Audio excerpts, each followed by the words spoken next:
Good morning. Good morning. Thank you so much for jumping on here. I'm just a minute. Good morning. It's coffee talk. Good morning. It's coffee talk. All right. Beautiful. Thank you for joining. I'm Kim Wade. I am the founder of Inner Gaze Yoga, and I'm also the owner of Inner Circle, which is a healthy habit group for wild women over 40. Wild women meaning they don't want to be told what to do. They don't want to have too much structure. They don't want to be shoulded on, but they do want to be bringing in some healthy habits. They want to sleep better. They want to maybe eat a little bit healthier. They maybe want to have a little bit more accountability, but they definitely don't want to be told what to do. So if you are over 40 and you are wild, then I'd love for you to reach out because I have a new group starting in about 2 weeks. So that'll be our third Inner Circle. That's the Inner Circle. But today I wanted to start off by telling you a little story and then we'll build from there. Today's a big topic and it is definitely something that I have struggled with. Struggled is kind of a word, but I've worked on or balanced out or however you want to say it for quite a long time. And I still am learning it. I don't think it's ever going to go away. It's an unraveling. So here's the story. So I don't remember where I first heard about this, but there was a guy stuck in a cave, right? And he wants to get out of the cave and he looks up and he sees there's a light, right? He sees there's a light. So he starts taking all the boulders that are inside the cave and he starts to make this build of this rock tower towards the sky so he can escape from this enslavement that he has inside the cave. And he keeps building and the rocks are falling and he keeps building and the rocks are falling and he keeps building and building and building because he's sure, he's absolutely positive that if he goes up, he's going to be able to get out of this cave. And there's no other question, right? There's no other consideration. He's so focused on the task that he's getting it done. He keeps building and building and building and building these rocks.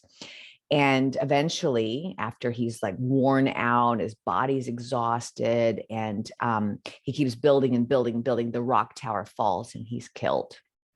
I know it's a sad story, but the point of the story is he was so focused on getting up. He didn't see that if he had just moved the one rock, there was an exit right there on the ground level next to him. His focus, his attention, everything was that this was the right way. This was the right way. This was the right way. And it ended up killing him. Hello. Hi, everybody. So that's what we do. We get so focused on the fixing of the problem that we forget to see that there are many options. There's many choices we can make. And as I said, I've done this a lot in my life. And the one specifically I want to talk about today is blame.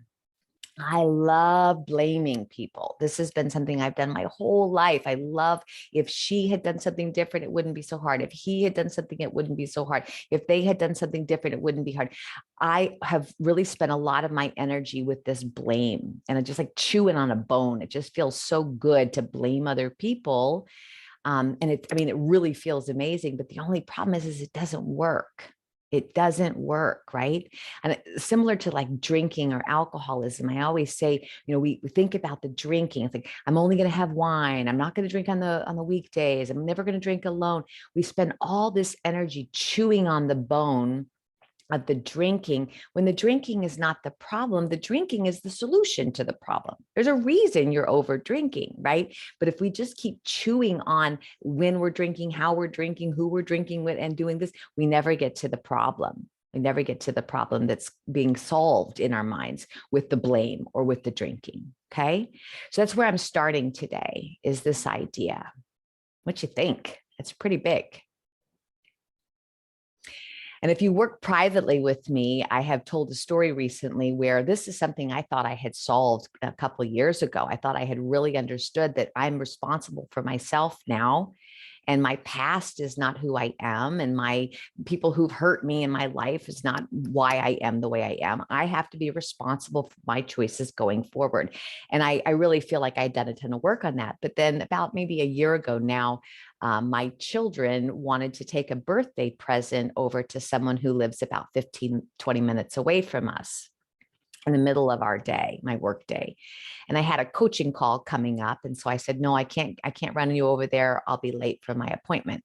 Please, mom, please, please, mom, please. No, I can't. Please, mom, please. We can make it. I said, okay, all right, fine.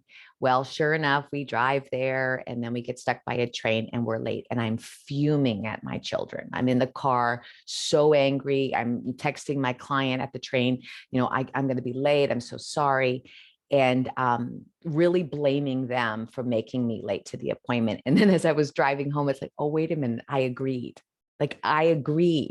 It's not their fault I'm late. I accepted that I would do this. I crossed over my own boundary. And instead of blaming them, I have to take responsibility. It's not fun, right? So my first ponder for you today is, who's responsible for how screwed up your life is? Who messes with your day?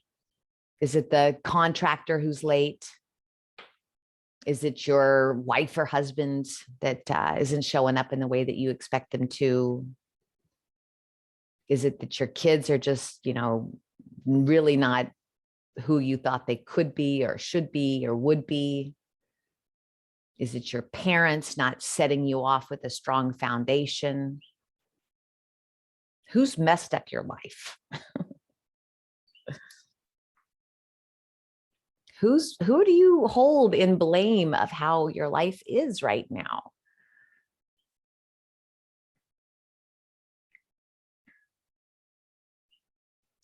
And yes, maybe at some point you could have, or they could have, or we could have, it could have been better. But at some point you got to kind of take the reins, right? You have to take the reins of the wagon, right? You have to take the reins of your own life. Why? Because blaming doesn't work. It doesn't work. It doesn't make anything better. Now, here's the real meat of this ponder today. It's the same thing with our anxiety, right? We battle anxiety. We battle our nerves. We battle our fear. We battle. And all the energy that takes, like the man building the tower that I told at the beginning of this, all the energy it takes to battle the anxiety or to soothe the anxiety or to ease the anxiety, and somehow all that energy is stolen, asteya, if we talk about the philosophy of yoga, stolen from what we could be showing up in our life. How about using that energy, that fear, that anxiety, that passion to get it done? Right? But because, like that man in the cave, we're so sure that this is the problem, we're so sure that this is the issue, that we miss and we drain all the other energy in our lives. So as I said to a client the other night, he was like, I had a great weekend. It was such a great weekend. This went well, this went well, this went well, this went well. It was just such a great weekend, where he's giving all the power to the things he did over the weekend. That's why it was a great weekend. No, those activities, those circumstances, those things didn't make it a great weekend. The way you showed up for those things is what makes it a good weekend. I've always used the example, the rainy day. You look out the window, it's raining and it's a bummer. Now you can't go on the picnic and that sucks. I look out the window and I say, hey, the garden, we don't have to water the garden today. We get to splash in the mud puddles. The rainy day is neutral. How you look at the rainy day, right? How you show up for that rainy day is up to you. So I'm coming on here to tell you, if you're interested in diving more in depth about this idea of blaming, which is something, like I said, that I have still work through continuously. I do have a course. I haven't really talked too much about it. I've had it a few years ago, but it's called Stop Blaming Them.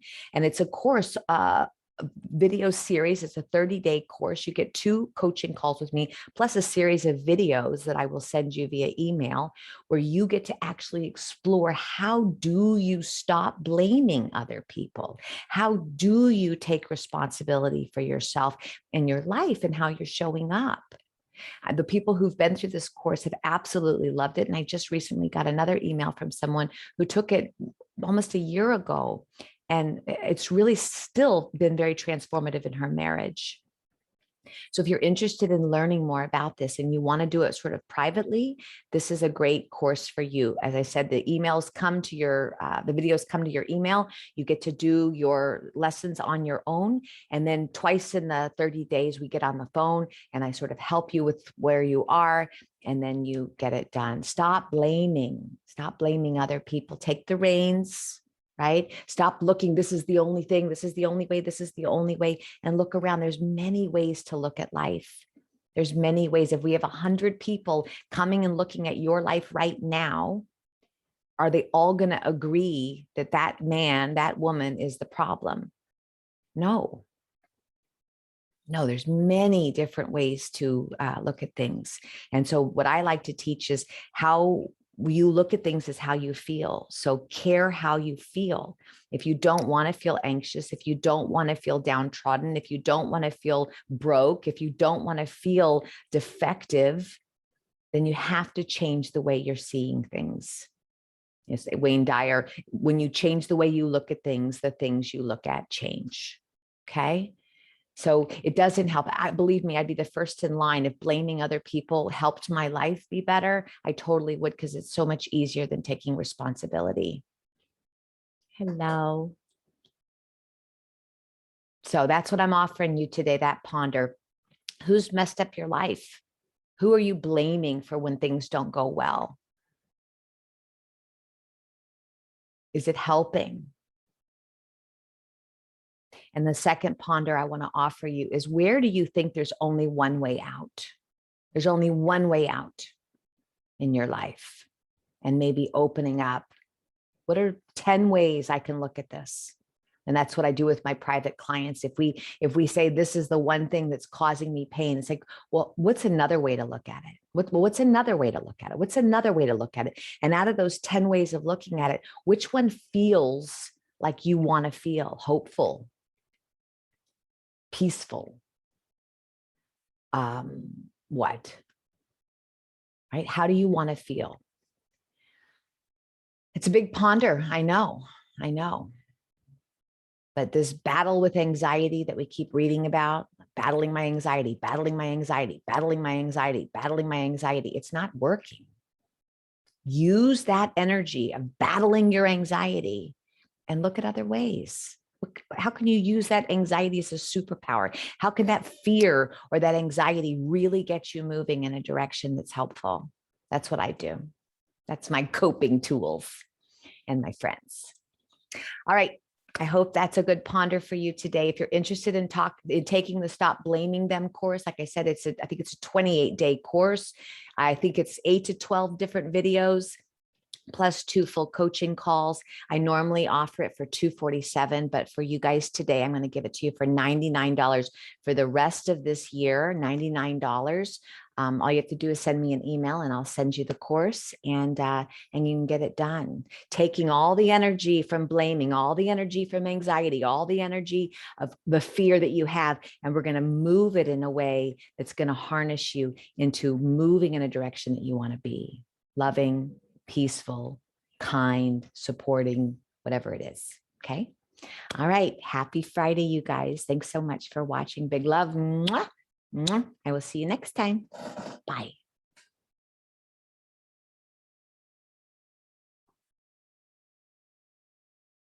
See you later.